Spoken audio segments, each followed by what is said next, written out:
반갑습니다. 초롱부동산 TV 소장 방인선입니다.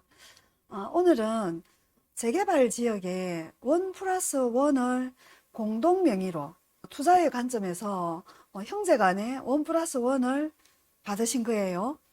그리고 나서 집이 완공이 되고 이전 고시가 나고 이제 3년이 지나서 예를 들어 101호도 형과 나랑 공동 소유, 102호도 형과 나랑 공동 소유였던 이런 집이라고 하면 각각의 명의를 한 채는 내 이름으로, 한 채는 형 이름으로 명의 정리를 이제 했을 경우에 세금 관계를 어떻게 정리하는지 그거에 대한 국세청에 예시가 올라와 있어서 함께 공유를 해볼까 합니다.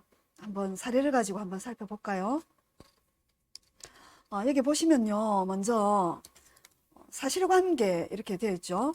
본인은 경기도 부천시 소재에 있는 재개발 구역 안에 다가구 주택 A를 별도 세대인 형과 공동으로 갖고 있습니다. 이렇게 다가구를 AB 이렇게 가지고 있겠죠. 그리고 요거는 관리처분 계획 인가가 나서 5구 A 아파트를 두 채를 신청을 해가지고 B, C를 분양을 받은 거예요. 다가구 A 주택을 주고 요걸 B, C 신축 아파트 두 채로 완공이 되었는데 B도 형과 나, 그 다음에 C도 형과 나 이렇게 2분의 1 지분씩 소유권이 있다라는 이런 내용의 정리입니다. 추후에 이제 아파트가 완공이 되고 나면 B, C 주택 모두 각각 2분의 1씩 공유 등기 후 당연히 재개발 입주권도 반반의 소유였기 때문에 새 아파트가 완공이 되어도 둘 다 B, C 전부 2분의 1씩 공유 등기가 되겠죠. 이거를 흔히 또 잘못 알고 계시기로는 입주권은 공유로 반반 이렇게 돼 있어도 완공되면 등기할 때 각각 이름으로 바로 등기하면 안 됩니까? 이렇게 얘기하시는데 그렇게는 안 됩니다. 입주권에 있던 등기 명의 그대로 사용 승인 때도 잔금을 치고 그 명의 그대로 A도 2분의 1, B도 2분의 1씩 요렇게 이제 등기가 되거든요. 요렇게 공유 등기를 이제 했습니다. 그리고 이전 고시가 떨어지겠죠. 등기가 나왔다는 얘기예요. 등기가 나오고 난 그 다음 날부터 원래는 원 플러스 원 중에 한 채는 3년 동안은 이전 고시 1 플러스 3년 3년 동안은 하나는 소유권 변경이 안 되거든요. 그리고 3년이 지나고 나서 한 채를 정리를 하는 거죠. B는 내 이름으로, 본인 이름으로, C는 형인 그 얼 이름으로, 본인인 갑과 형인 얼 이렇게 A, B를 3년이 지나고 나서 이제 정리를 하려고 하는 거예요. 이럴 때 사실관계 이해되시죠? 이런 사실관계일 때 질문이 이제 뭐냐면 본인과 별도 세대 형이 공동 소유 중인 한 채 다가구 주택이 재개발되어서 두 채의 신축 주택을 예정을 받고 완공된 두 채의 주택을 소유권 이전 고시일 다음 날부터 3년이 지나 본인과 형이 각각 한 채씩 단독 소유하는 것으로 지분 정리를 하는 경우 앞에 쭉 길게 설명드렸고요. 그거를 지분 정리를 하려고 해요. A는 내 걸로, B는 형 걸로 이렇게. 그럴 때 양도소득세가 어떻게 도대체 부과됩니까? 이거를 물은 거예요. 이런 분들 계시죠? 들고 계신 분들 중에. 어떻게 될까요? 이럴 경우에 친구랑 공동 투자하시면서 명의를 반반 이렇게도 갖고 계신데 그 한 집에 두 집이 다 이사를 들어갈 수가 없지 않습니까? 한 채는 내 이름으로 해서 내가 이사 들어가고 B는 친구가 들어가고 이렇게 하면 둘 다 실거주도 채울 수 있고 이런 경우가 되지 않겠습니까? 그런 거에 대한 질문이었고 답이 나와 있기를 어떻게 정리되어 있냐면요. 제목은 공유 중이던 주택이 재개발되어 두 채 신축 주택을 분양받은 후 서로 한 채씩 단독 소유로 지분 정리 시 양도소득세 과세 여부가 질문이에요. 그러니까 요지는 공유 중이던 주택이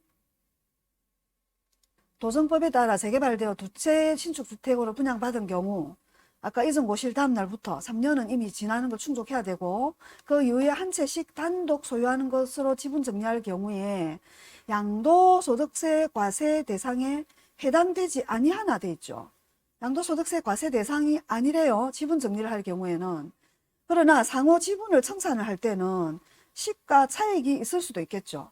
그럴 때는 그 시가 차익에 대한 정산분은 양도소득세의 과세 대상에 해당이 된다 이렇게 되어 있습니다. 예를 들어 두 채를 받았지만 만약에 하나는 84를 받았고 하나는 59를 받았고 이럴 경우 있을 수 있겠죠.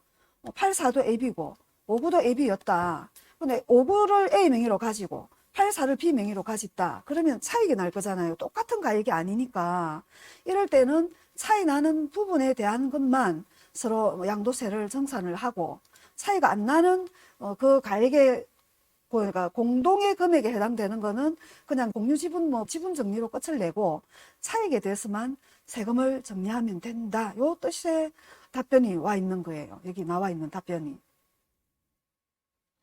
귀 서면 질의의 사실관계와 같이 갑과 을이 각 2분의 1씩 공유 중이던 주택이 도정법에 따라 재개발이 돼서 두 채의 신축 주택을 분양받는 경우로서 갑과 을이 소유권 이전 고시일 다음 날부터 3년이 지나 각각 한 채씩 단독 소유하는 것으로 지분 정리한 경우 지분 정리를 했습니다. A는 내 거, B는 당신 거 이렇게 그렇게 지분 정리했을 때 지분 정리가 양도소득세 과세 대상에 해당하는지는 기존 밑에 그 기재부 재산세제과 849번 요 사례를 참고하라 그랬는데 여기는 답이 이제 어떻게 됐냐면 1화는 유상양도인 교환에 해당하므로 서로 각각 몽땅 다 양도세 과세 대상인지 질문이 2화는 공유물 분할에 해당하므로 양도소득세 과세 대상이 아닌 건지 질문이 요랬는데 요 답변은 귀질의 경우 제2안 공유물 분할로 보고 양도세 과세 대상이 아니라는 걸로 답변이 와 있는 거예요.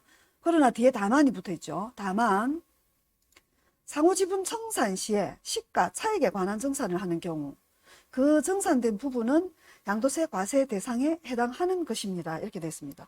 주고받고 가치를 나누고 난 뒤에 차익 그 해당 분에 대해서는 차이 나는 부분에 대해서는 세금을 매긴다 이런 뜻으로 우리가 해석하면 되겠죠. 똑같은 분량만큼은 제끼고 나머지 차이 나는 것에 대해서 양도세를 과세하는 걸로 이렇게 저는 이해를 했습니다. 맞습니까? 맞는 것 같네요. 즐거운 주말 되시고요. 공동으로 투자하신 1+1 소유자분은 세금을 지분 정리하는 만큼은 한번 참고하셔서 정리를 하시면 될 것 같아서 공유해 봐드렸습니다. 초롱부동산 TV 소장 방희선이었습니다. 감사합니다.